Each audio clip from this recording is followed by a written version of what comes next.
Welcome into episode 45 of the Level Flight podcast. I have got Brian with me here today. We're missing Elliot, but he should be back next week. Just a minor inconvenience on his part. Um, but Brian, how are you doing? I'm doing all right.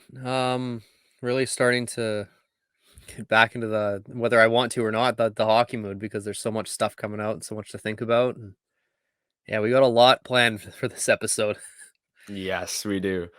Before we get into Jets talk, and there's a lot, like you said, to get to, I want to talk about the Blue Bombers uh, absolutely destroying the Saskatchewan Roughriders in the Banjo Bowl.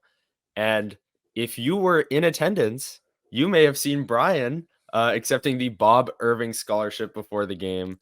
Brian, I'll just give you a few minutes to talk about that because I saw you there. I took a video. It seemed like a pretty cool experience. Yeah, it was something I was very very proud to accept and um very you know I've been very sort of winding journey-ish explaining my path to get here, but I mean it's true. Like I mean Mhm, I'm essentially older than everyone in our grad class.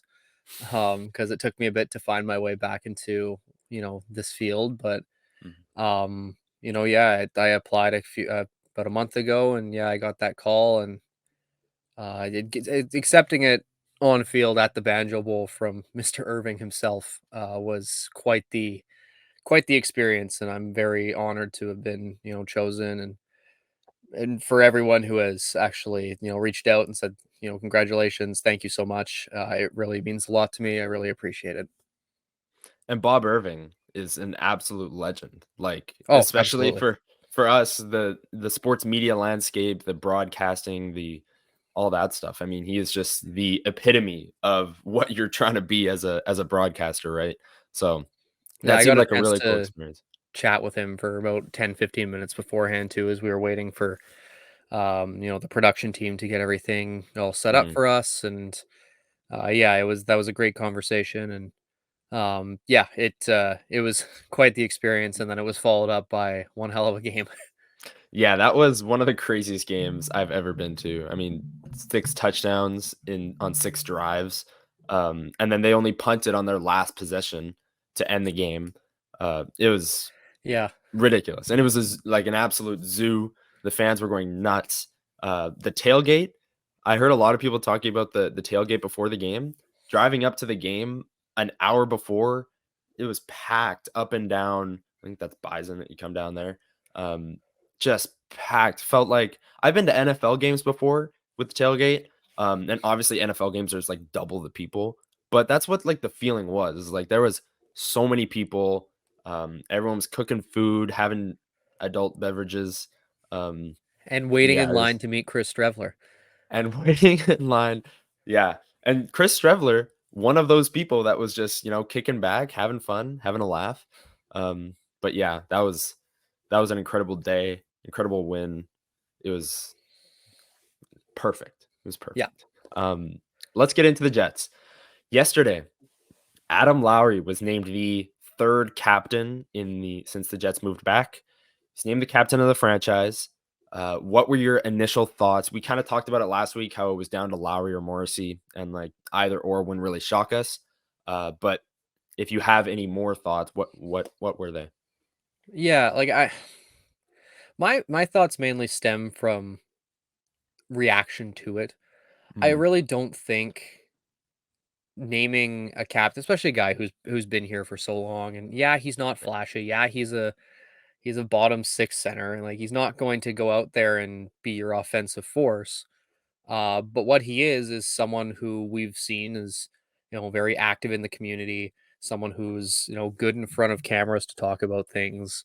Um, I mean, from the sounds of it, he is an emotional leader already. mhm, Um, and I mean, a lot of the idea of being a good player is sort of a prerequisite for also being a captain in the NHL. And in a lot of cases, that's what a lot of teams go with. But I also think that the difference between naming a Josh Morrissey captain, who is, the number one defenseman on this team, versus naming Lowry, who is a third, fourth line center on this team, I right. think it's negligible. Like, I don't think there's really a difference in who you're naming there. I don't think it signals like a direction or anything because let's be real, Lowry's been here through multiple directions. Right. It's it's it's just that's Adam Lowry. Like, but I think in terms of the person, I think that he's probably one of those guys that you're going to hear a lot about just being truly, active. And I know Blake Wheeler was always he always took pride in making sure he was out there and being with kids, being with community groups. I know Lowry's doing work with I think it's the Toba Foundation is what it's called. Hmm. Yeah. Um, and he does little initiatives with local companies. So like that's the thing. Like I feel like there's an overreaction to it just because not everyone thinks that it's a good thing to name someone who's lower in the depth chart the captain. I think it's just that difference is less of what matters as a captain because if you have a guy who can rally the troops and yeah, he's not going to score 20 some odd goals for you, but if he goes out there and you know, gets guys going on the bench, whether that's getting at them in the dressing room, giving a big speech or Hmm. something, or knowing when. That's the thing. Lowry doesn't always like just come in and start just fighting everyone for the sake of fighting. He picks No. his moments, and I think that's Yeah. notable because a lot of captains, not all of them, but a lot of them, sort of choose when they're going to sort of emotionally exert themselves on the ice, and I feel like that's sort of what we're going to see with him. Yeah. And I said this to you guys yesterday when we were walking to class, and I was thinking about like tweeting it out, whatever. Um, I Unless you play hockey for the Winnipeg Jets, this really doesn't matter. Like, sure, if you're a huge Josh Morrissey fan and he's like your favorite player, he has been ever since they drafted him, and you're upset that he didn't get the captaincy because obviously that'd be a pretty cool thing for Josh Morrissey, makes sense. But like you said, the people saying that this changes the direction of the franchise or they don't like the way that it like really it doesn't matter. Like if this is their on ice and off ice emotional leader, he's the captain. Plain and simple. Like there's nothing else to. That's why people were like, "Oh, Morrissey or Lowry." That's why it was down to those two because Morrissey's like the best player, young, kind of a leader on the ice, off the ice. Lowry's the pure leader because you're not giving him the captain for on ice stuff, right? Like there's other third line centers in the league that have the captaincy. Um, and they're the emotional leaders on their team, like the Carolina Hurricanes. Jordan Stahl is their captain. He plays third line center for them. They're not suffering because of it. Like if Jacob Slavin was their captain, they wouldn't be, two-time cup winners, but whatever. It really doesn't matter unless you're one of the 23 players on the Winnipeg Jets roster. But yeah, I like it. Again, I was fine with Morrissey or Lowry. Lowry's the leader. Cool. Moving on.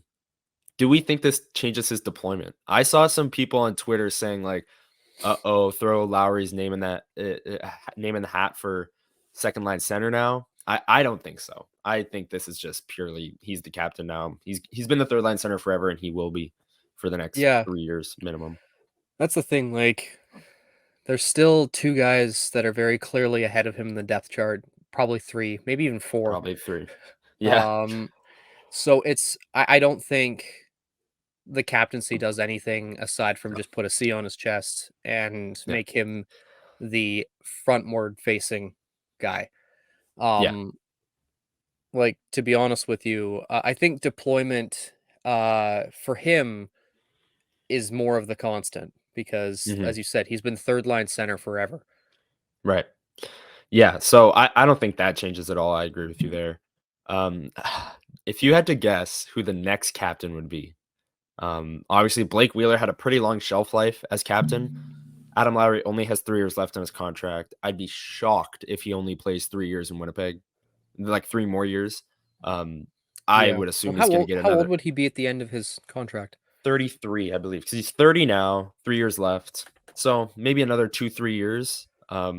A guy who's 6'5" and plays that physical, I don't know if he's gonna be able to play near to his 40s, but, It's also like um, the way like it the unfortunate fact of the matter is guys who play like him also their on ice play tends to suffer yes. Yeah, because if they're doing that, they're slowing down, and if they're slowing down, they're missing their matchups, there's stuff like that. yeah. Obviously, that's in the future, but if you're the Jets, you gotta think, is this what's really if is having a captain who's suffering in his play, is that worth keeping around for loyalty? Which which is something that we've discussed before, and it's not necessarily out of character.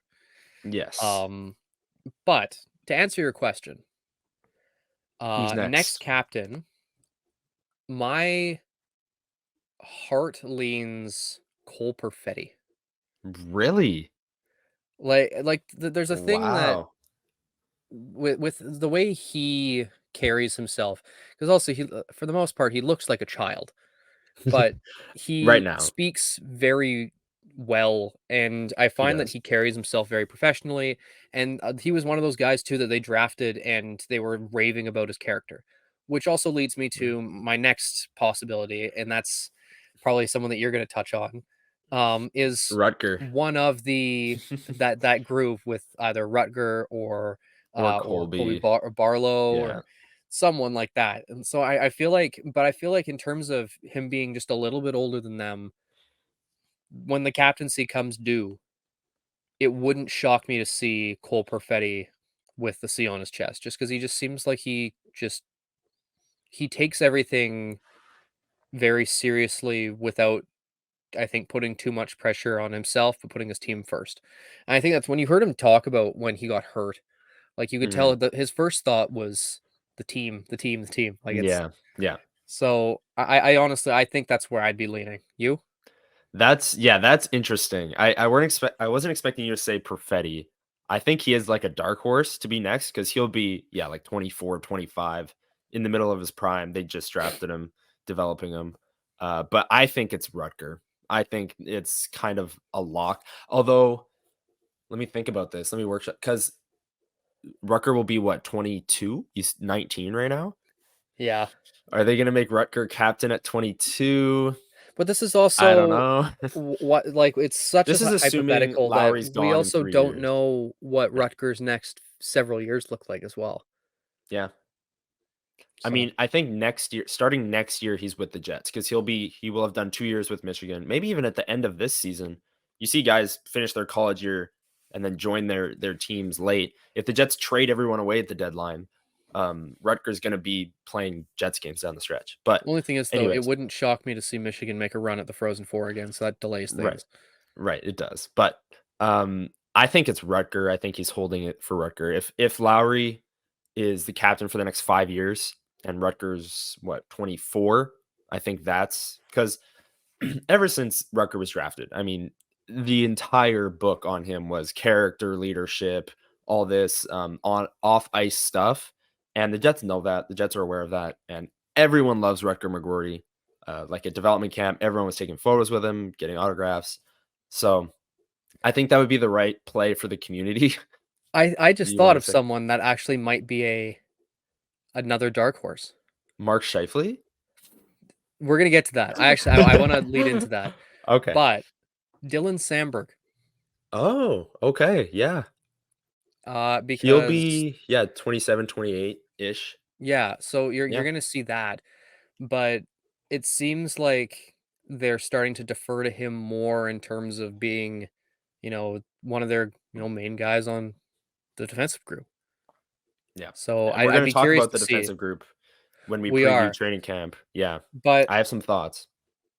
I do also want to bring up so Sean Reynolds, which by the way, Sean, if for whatever reason you're listening to this, come on the show. We'd love to have you. Absolutely. He brought up a very interesting point about Mr. Shifley, Mhm. and how there was a lot of talk that when Wheeler was named captain, should they have given it to a young Mark Shifley because he was the player of the future? Right. And then we get to the end of Wheeler's captaincy, and he's not captain, Mhm. and Lowry's captain for the next 3 years at least. Yeah. So does this alter what Shifley's sort of negotiations look like? Because I mean, I don't know if he even wanted it, Yeah. but in terms of like the framing of things, where you have someone who was essentially being touted as the next captain of the Jets when Wheeler was named captain, Yeah. however many years ago. And we get to the end of that, and so much has soured on him. Yeah. Like, Could I you don't know. imagine? Could you imagine the portion of Jets fans that despise Mark Scheifele if they named him captain yesterday? Like Twitter would have Oh, that would have been absolutely that would have been blown must up. see TV. It would have been. It would have been insane. I mean, the Scheifele, like you said, like Sean Reynolds said, was always kinda the next in line. It seemed like. I can't confirm that, but it seemed like he was the next captain, the future of the franchise type. He's the same age as Lowry. I believe they're both 30, so this isn't an age thing. Maybe it's a contract term thing. Um, Shifley was never even really considered though. Like it was Morrissey or Lowry, right? And that was that. Well, that we know of. At least in the public eye, yes, of course. Yeah. But no one really said Shifley on the side. Do they extend him? I don't know. Sean Reynolds and I think Scott Billick were both saying that they think this is like the writing on the wall. Shifley, negotiations aren't going well. He's probably done here. His future in Winnipeg, at least. I don't know. I don't know. I do agree with the whole. It seemed like he was supposed to be the next captain, and now we're here, and he's not. And with his pending UFA status, that does raise a lot of questions. It does. It's Um, hard not to like dive into it and yeah, start, theorizing about what it all means and doing the yeah. whole like Speculation. yeah, off screen there's actually a giant bulletin board with a bunch of thumbtacks put into like news articles about Shifley and the red string connecting them all and the Yeah. whole Where did it go for all wrong? my Always Sunny in Philadelphia fans out there, it's effectively Pepe Sylvia but with Mark Shifley. I've never watched the show, so I You're missing that out. that that joke was not intended for me. Yeah. Oh, but it will be for some. It will be. Yes. So yeah, we're gonna talk about DraftKings in a second here, but I'm gonna say if there was a betting favorite for the next captaincy, I'd say it's Rutger McGrory. Now, Brian, I'll let you take it away before we get into training camp talk because we've got a lot to get to. Yeah. Training camp for the NFL, however, is fully over. Everyone's back in action. Football is back in full swing, and now with another week of epic games. And who's got you covered on the action for every single one of them? DraftKings Sportsbook, an official sports betting partner of the NFL. New customers can bet $5 on football and get $200 instantly in bonus bets. Nobody's missing out on the action this season. All DraftKings customers can take advantage of two new offers every game day this September. Get in on the NFL Week 2 action with DraftKings Sportsbook. Download the app now and use code THPN to sign up. New customers can bet just $5 and take home $200 instantly in bonus bets. Only on DraftKings Sportsbook with code THPN. The crown is yours. Gambling problem? Call 1-800-GAMBLER or visit www.1800gambler.net. In New York, call 877-8-HOPE-NY or text HOPE-NY or 467-369. In Connecticut, help is available for problem gambling. Call 888-789-777 or visit ccpg.org. Please play responsibly. On behalf of Boot Hill Casino Resort in Kansas, 21 plus, age varies by jurisdiction, void in Ontario. See dkng.co/football for eligibility. Terms and responsible gaming resources are there for your availability.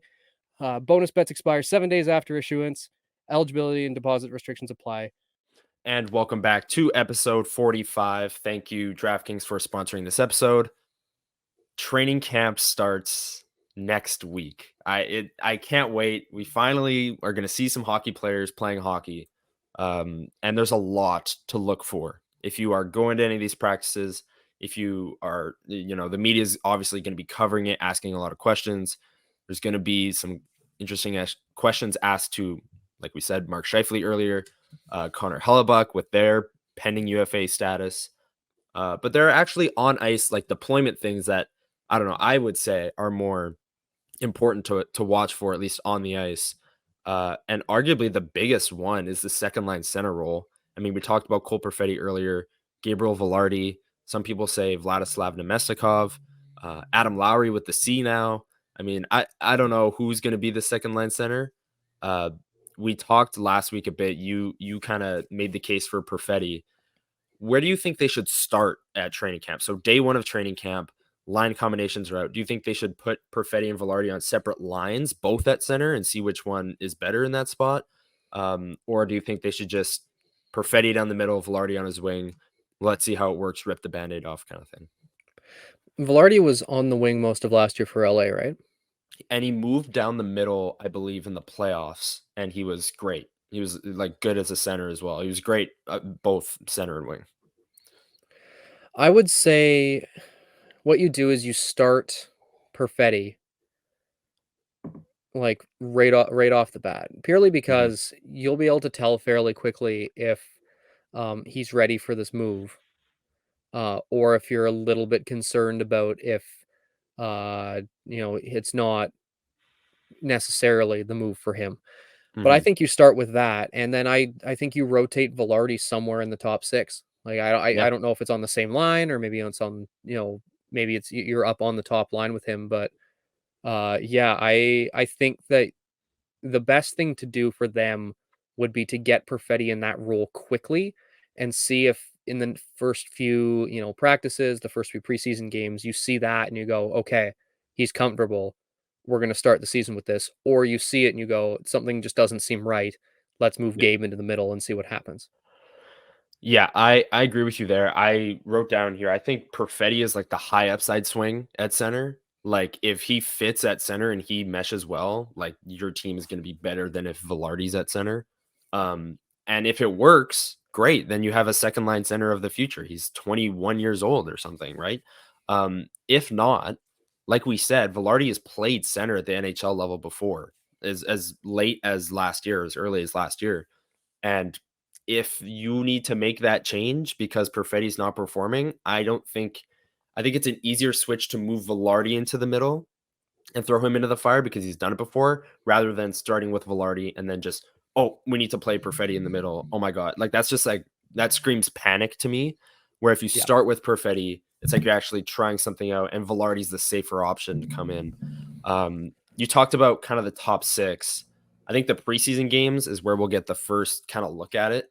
But Yeah. what is your ideal top six to start training camp? Those first couple preseason games, how would you format the top six? Because some people, have Alex Iafallo in the top six, or Nino Niederreiter, or Vladislav Nemestikov sneaks his way in there. So Yeah. how would you lay out the top six? Well, the fact of the matter is, I think we know who the top line center is. Yes, We're fairly certain of that. Mark Scheifele. And we know that Kyle Connor is going to be stapled to his wing. Yes, which has been a very interesting combination in terms of defensive analytics the past couple of years. But carry on. In which case, though, if because that's the thing, I feel fairly certain it's not necessarily what I would do, but I have to be realistic here so I can plan everything else out. Yeah, So I think it's going to be top line Connor, Scheifele, Velarde, for some defensive play. and then what I would do: Hmm.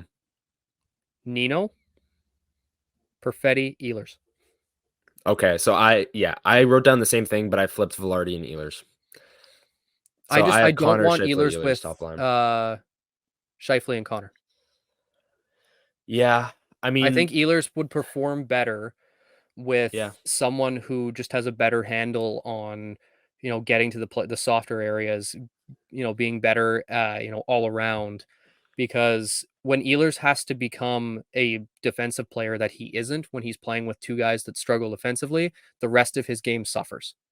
yeah, And yeah, that's where that's where like you see him get bumped down because he's forced to make these defensive assignments because his other line mates haven't, and then suddenly that's the one that costs him his spot in the top six.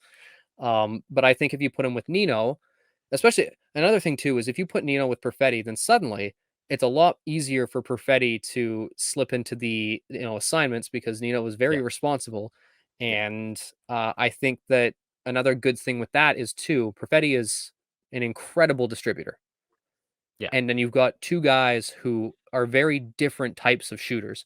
Ehlers is an off the rush shooter. You're not going Mhm. to see him, stuff in the front of the net. Nino is going to bury most of his goals standing in the slot or closer. Yeah. So you've got two different looks there. And then on the top line, you've got Kyle Connor, who can effectively score from anywhere. Yeah. Scheifele, who just put up a 40-goal year. And Velarde, who does essentially everything right. And Yeah. I think that's probably what you're going to have to look at, because Velarde is going to have a lot put on him defensively, Yeah. because he was one of the best defensive forwards in the league last year. I mean, he played for the LA Kings, and they just Yeah. breed defensive forwards. That's just what they do. So it'll be a lot put on him, but I think that's better though than having three guys who can't really play defense. Because like, listen, I love Nick Ehlers. He's probably my favorite player on the team still. Defensively, it's just not there. He used to be better, and I think his game suffered when he had to go all offense there for a bit just to try and carry Yeah. the rest of the. But I think that he's better suited with someone on the line who can play better defensively, and that's the thing. Cole Perfetti on the wing, I mean, in his small sample size, was one of the best defensive forwards on the Jets.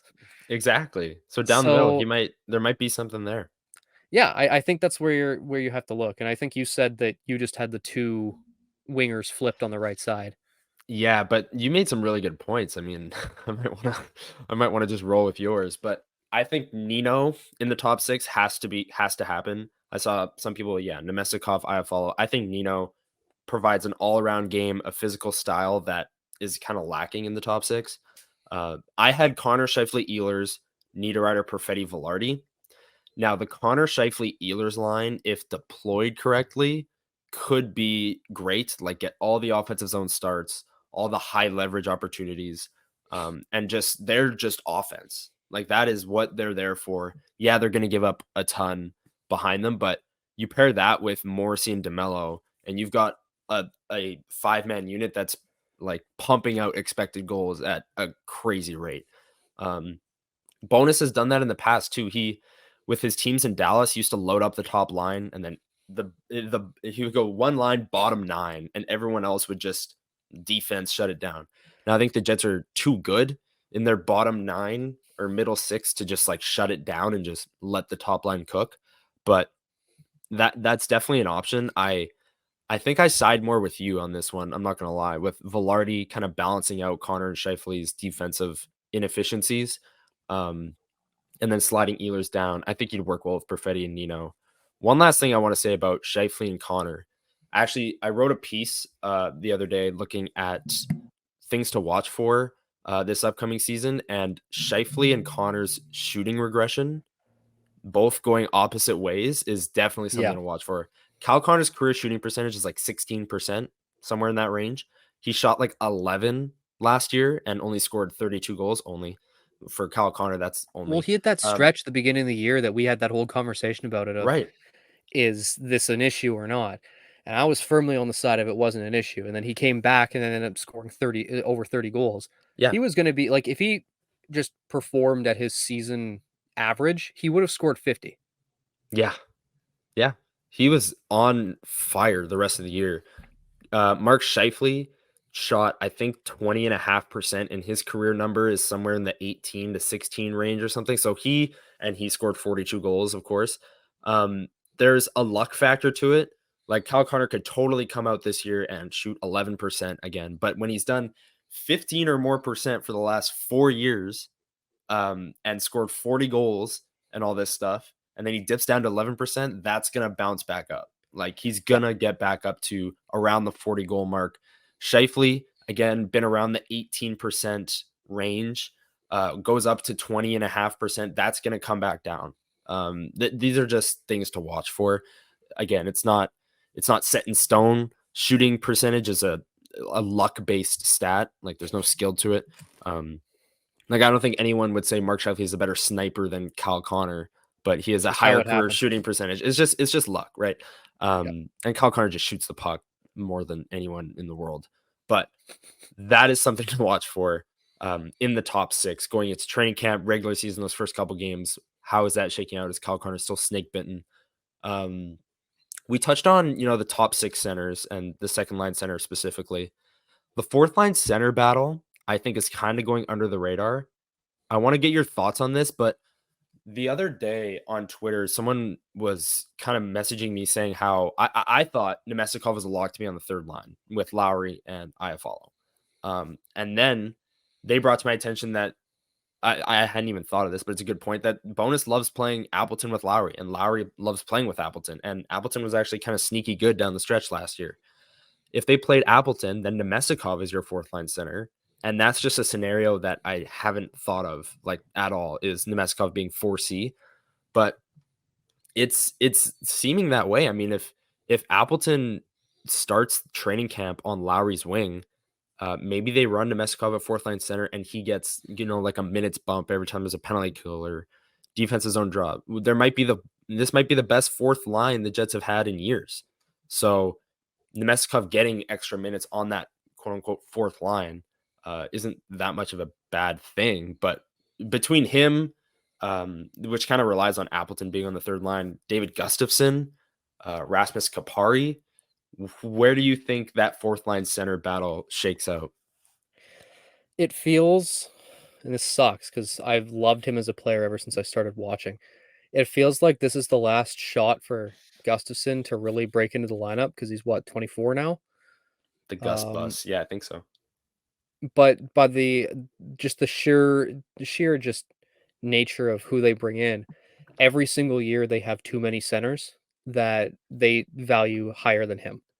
Yeah. And he's better at center that he is on the wing. Yep. And let's be real, I don't think there's a spot for him because if I mean, granted, they could also Nemesnikov played on the wing as well. Right.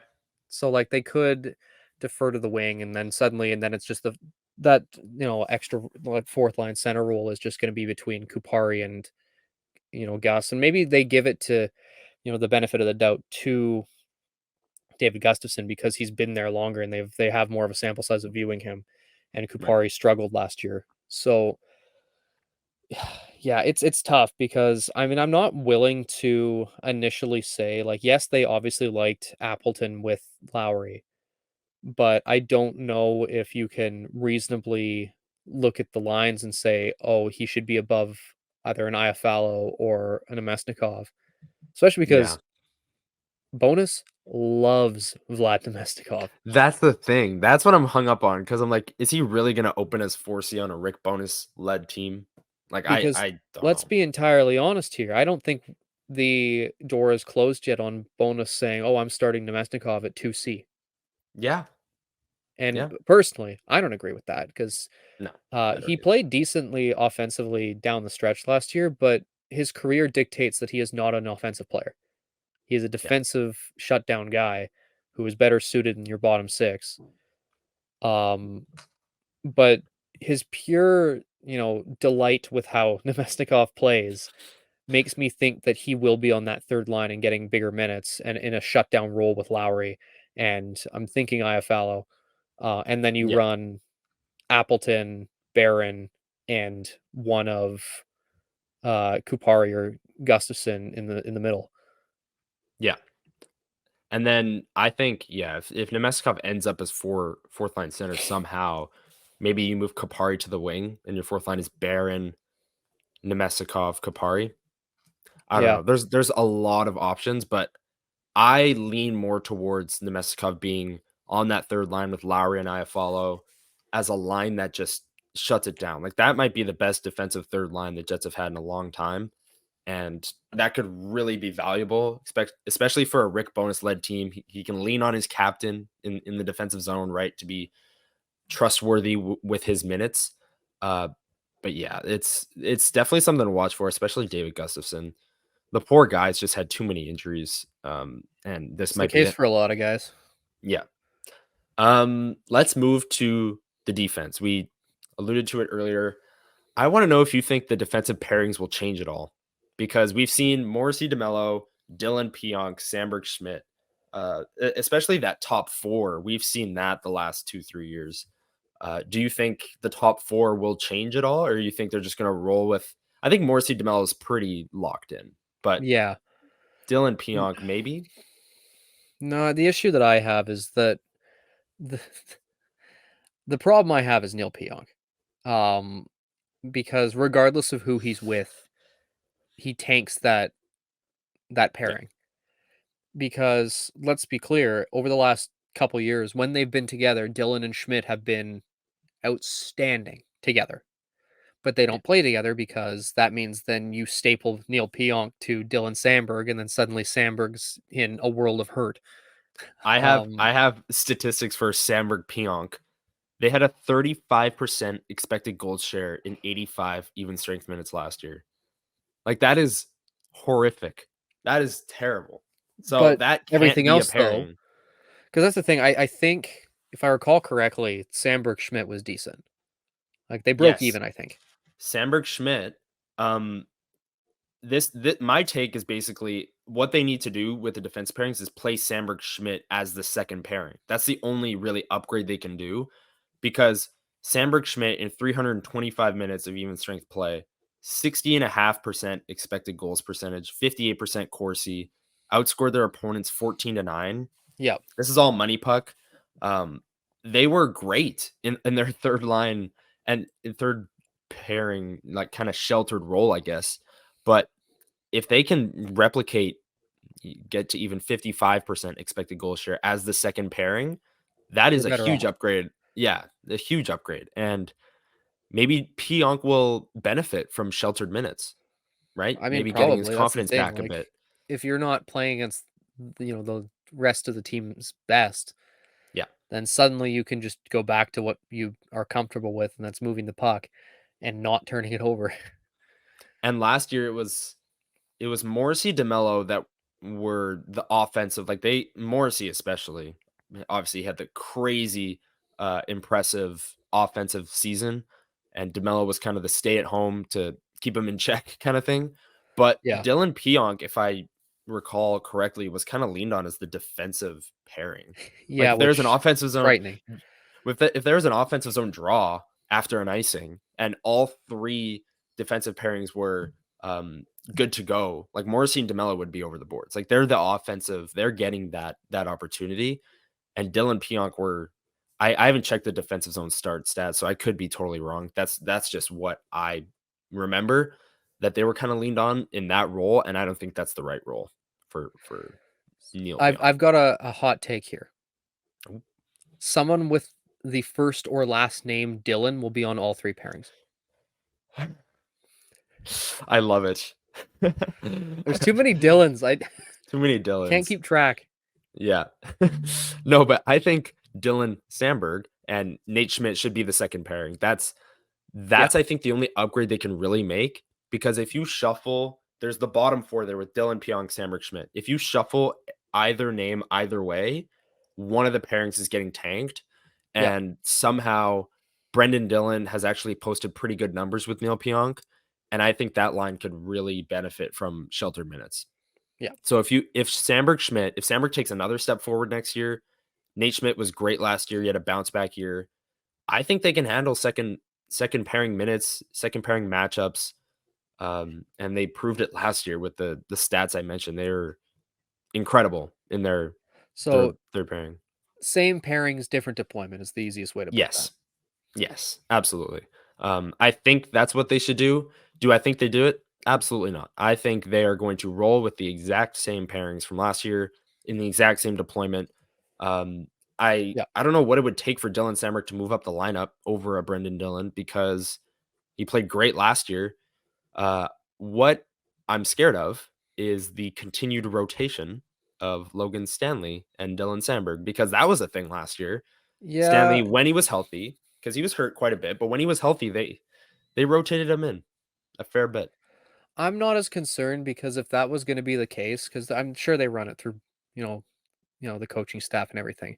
Yeah. I don't think they would have given Sandberg the raise and the show me deal if they weren't going to keep him in the lineup. Yeah. That's the I thing. mean, it The was two it reported was a that 2-year deal, Stanley, right? 2-year deal, 1.4 million per. So that It was sounds like reported. Yeah, I don't know. we liked what you did this year. Yeah. Show us you can do it for the next 2 years, and we'll give you a longer term deal. And if Yeah. you're doing that, you're not sitting him in favor of Logan Stanley. Yeah. Stanley, I don't know. I don't. have a read on that because you talk to certain people, you think or they think that he's getting sent down and he's going to be on waivers. You talk to other people, like what I just brought up. I guess you talk to me. You think they're scared that Sandberg and Stanley are going to keep rotating in and out of the lineup.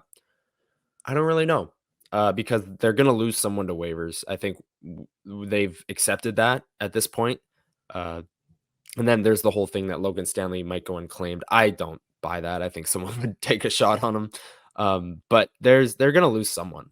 And I think they've just Declan Chisholm actually right now is unsigned. So I don't know what's Yeah. going on there. But he's still an RFA, still unsigned. So that's Um, probably behind the scenes going, okay, so what's your plan with me then in training camp?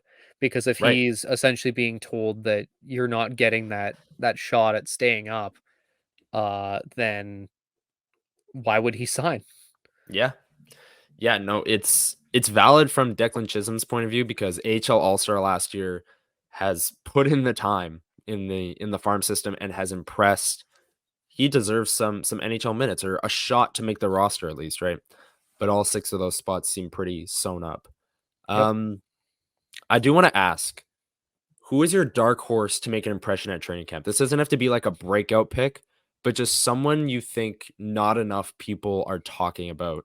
Because a lot of focus is on the second line center, a lot of focus is on the fourth line center, Shifley and Hellebuck. Is there someone kind of flying under the radar that you think could make an impression? See, I'm gonna give you one on the forwards and one on the defensive group. On Okay. the forwards, I actually think that I don't know if he's gonna be flashy enough to do this, but I think that not enough people watch Alexei Afalo. Yeah. And then suddenly they're gonna see because he's at the very least, he is a very hard worker. I went back and watched some video of him, and he's going to try and get you that puck regardless of what happens. He's a He's a very relentless his work forechecker. ethic That's what he is does. among the best out there, and I feel like that's gonna stand out to a lot of people. I feel like work ethic is something that stands out most in training camp because you see these guys going, all in. You can tell the guys who have their roster spots already penciled in because they're not. You can tell they're not giving it their Right. all. But these guys that are playing lower in the lineup, they're going to give you 100% all the time. And I Absolutely. think that's on the forward group, you're going to see that. I don't think it's going to change his deployment at all. But I think in terms of just recognition alone, you're going to see that. And then defensively, I'm going to say Declan Chisholm. If he actually does Ah, get signed and comes to camp, what he's going to do is he's going to show everyone that I deserve to be up here, which would then put everyone else on his side when if he gets put on waivers and claimed, and then suddenly we've got another we've lost someone because they didn't have a spot because of the roster logjam. I feel like there'd be a bigger frustration from people if Declan Chisholm, literally he's had what like 5 NHL games since he was drafted. yeah. I don't even Um, think 5. I think it's been like 2 or something. so I Double feel like check. there'd be a bigger frustration there because Logan 2. Stanley's had his shot. Yes. If you put Logan Stanley on waivers and he gets claimed, that's a positive for you because let's be clear, like he's not going to be getting any better. He's at the age where you're playing how you're going to play. No one's changing how you play, and how he plays is not conducive for how the NHL is going. You have to be fast and you have to move the puck well, Yeah. something that he struggles with. So at that point, you hope that the Jets bet on the one who has shown the upside in the AHL and hasn't got the shot and is out of options. Yeah. Because like let's be real. The easy answer would be Ville Heinola because every Yeah. year is this his year that he beats someone out? Mm. Probably not because let's be clear, like there's no one that you're unless you trade one of the bad contracts in camp or you decide I'm waiving a bad contract and sending them down and burying it, which both of which seem highly unlikely. There's no Right. spots. There's absolutely no No. spot for anyone. He is a waiver eligibility casualty. And he has been the last couple years. He is even more this year because other guys lost that waiver eligibility and he still has it. So he's going to get sent down with nobody able to claim him. And then they'll have to make a decision between Chisholm and Stanley.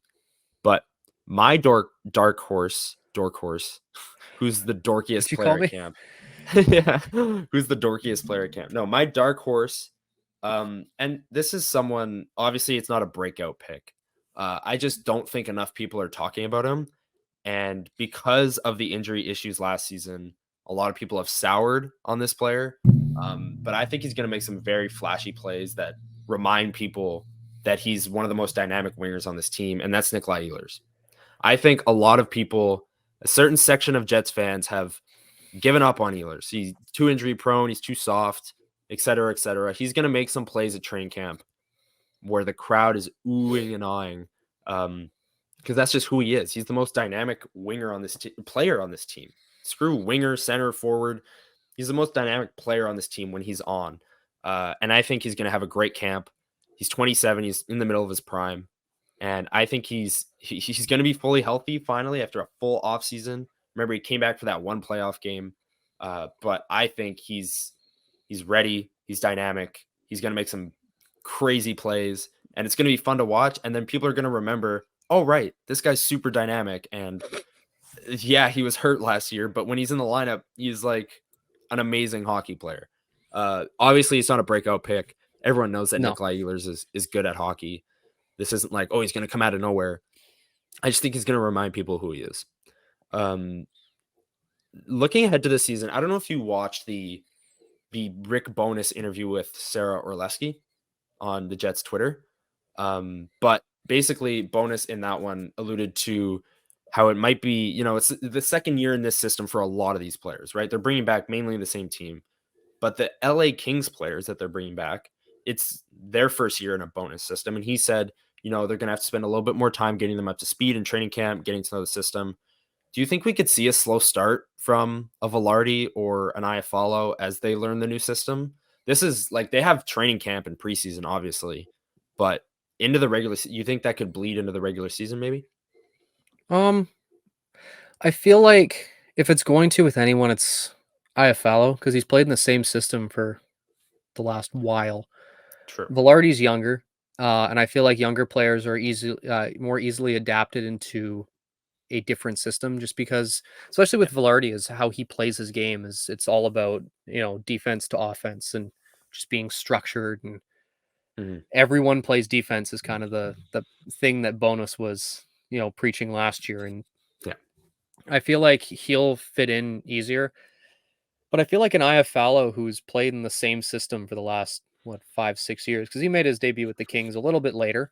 Yep. But still, like, he's played for the Kings for the bulk of his career, and then changing teams to a different coach, different system. You Mhm. might see that in Kupari. I think that's a wild card because he Does he struggled even last year. play? Yeah, does he even You play? never know. He Yeah. struggled last year. Maybe this system allows him to be a little bit more, structured, and that helps him. I don't know. But I feel like if you're looking at the three of them, I think AFL is the one that might, have more of an adjustment period just because of his age. Yeah, I agree with you there. I mean, Kapari, like you said, maybe more structure will help him. Maybe playing more free will help him. We all know the talent is there. He's a former first round pick. Maybe him being on the fourth line and just being able to do whatever he wants in a super, super sheltered role will help him kind of get some momentum going into the season. I don't really know there.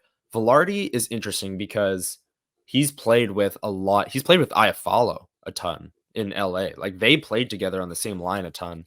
And he's, like we said, probably going to go to the top line or the top six at minimum with more skilled players, Connor, Scheifele, Ehlers, potentially Perfetti. Does his defensive numbers dip a little bit? Uh, we all know like the 30 goal potential is there, right? But it's the all around nature of his game that is really the most impressive part. And I'm more watching for the defensive numbers to start because if first four games of the season, if Connor, Scheifele, Velarde are just getting shelled in their own zone, then you got to change something up. And Velarde's all around game isn't really helping them, but we'll see. I think they'll all be fine. But like you said, I agree with the IFLO take. And I think that's all we've got.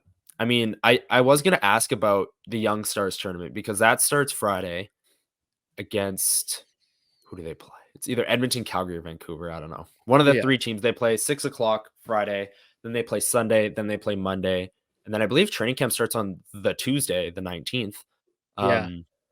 But if you are watching Young Stars, because I know a lot of people don't watch it, but what are you watching for? Which rookies, which players are you keeping an eye on?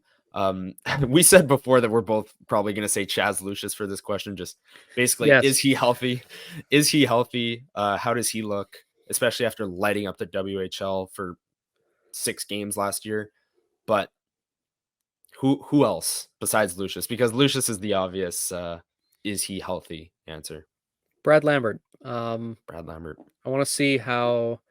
That's the thing too, is I feel like a lot of what a young player is, especially the type of player he is, a lot of what happens in their first few years is the teams say, all right, listen, you're skilled, put on a couple pounds. Yeah. Because let's be real, Brad Lambert is not physically imposing in any sense of the word. But I think in terms of him being a skill winger and potentially a center, that's the thing. That's still an opportunity for him. I don't think it's as as plausible as it kind of looks. Granted, who knows? Like the center group for the Jets could look vastly different in the next It couple of could. years. Right. But like if you're looking at him, a couple pounds of muscle would be good at the very least, just for him to actually insert himself more into the possession battle. Yeah. I think you look at him physically when he comes into camp this year, especially into the Young Stars. If he looks like he is better than everyone at the Young Stars tournament, suddenly you start wondering, okay, what's he going to look like now against, the rest of the NHL players coming into camp? So I'm curious to see how his summer went. Mhm. Because in the last little bit of the Memorial Cup, he struggled again. Yeah. So does that discourage him? Because he seems like a very confidence-based player. Like when he's on, he's on, but when he's off, he disappears. Yeah. And So I'm very interested to see if that's sort of what we see in the Young Stars. Like, is he going to be that guy who when he's on the ice because like, oh, who's the guy? Oh, that's Lambert. yeah. Yeah, Yeah. He's making the flashy plays, the big plays. The skating is there. The move to center really uh revitalized his season in a sense. Like he was playing great before that, but the move to center, he just absolutely took off. And it'll be interesting because they're probably going to play him at center in this tournament. I'd hope they do. And I want to see how he makes reads from the center position against obviously other like WHL level talent. Like this isn't like he's playing against Connor McDavid, but um it's still hockey. It's fun to watch. Elias Salomonsson is a name I want to bring up because we had Scott Wheeler on the podcast a few weeks ago. He was talking about how the Skellefteå staff has been raving about how good he was last year, how much faith they had in him or lack of faith, and then that turned into faith in him because they didn't think he'd be this good, and then he ended up being one of their best defensemen. yeah. The goaltenders, Dom DiVincentis and Thomas Milic, I'm really excited to Your watch boy because Dom. Dom DiVincentis. Yeah, no, the goalies very interesting because they're both going to get a full game at least. And then it's like Milic is older. They're both have had crazy success at the levels they've played at, and it's going to be fun to watch. And then lastly, I mean, we have to bring him up, Danny Zhilkin. I mean, come Yeah, on, friend of the pod. friend of the pod. Friend of the pod, Danny Zhilkin. I mean, actually, though, from not because he was on the podcast, but he was crazy impressive at rookie camp. Last year's training camp, he made a ton of amazing plays that, the crowd was, wow, who is that? Who's that guy? Because no one knows, right? They just drafted Yeah, him. But now he's starting to gain some steam. People are recognizing the name. And I think he's going to have a great training camp. The Young Stars tournament, some people are starting to put him up there with Lambert and Lucius and all those names, right? And he's pushing for that because he's been that good. And in the Young Stars tournament, he could just come out and completely take over, be the best forward on the team. And we didn't even talk about Colby Barlow, too. The most recent first round pick is going to be there yeah, playing for the Jets as well. There's a lot of names. Nikita Chibrikov is another name. He looked dynamic at rookie camp or development camp. there's a lot of names, and it's going to be fun to watch. This is the best team the Jets have ever sent to the Young Stars, or the most interesting team they've ever sent to the Young Stars tournament. There's so much talent on this roster, and I can't wait to watch. That starts Friday. You'll be hearing this Thursday, so it starts tomorrow when you're hearing us say Yeah. this. Yeah, so tune into that. It's on the Jets website. The games are so very easy to just throw it on the website and watch it. You don't need some kind of subscription to any bogus website or anything like that. But yeah, unless you have anything else on, training camp, Lowry's captaincy, Youngsters tournament, that's all I've got. Yeah, no, that about wraps it up. All right. Training camp does start next week, like we said, Tuesday. Look for us. We'll be there. Come up to us, say hi. This is absolutely the best time of the year. Fall, hockey's back. School, we're busy, but like Elliot's not here. But we're trying our best, pumping out content. The season is about to get underway. If you're watching this on YouTube, make sure you subscribe. Our Yes. subscriber count has been climbing a bit, and we want to get that up. So keep hammering the subscribe button. If you're listening through podcasts, make sure you leave a review if you enjoyed, of course. And yeah, thank you for listening to episode 45. We will catch you next week with some early takeaways to training camp and maybe a little bit more season preview. And maybe a quiz.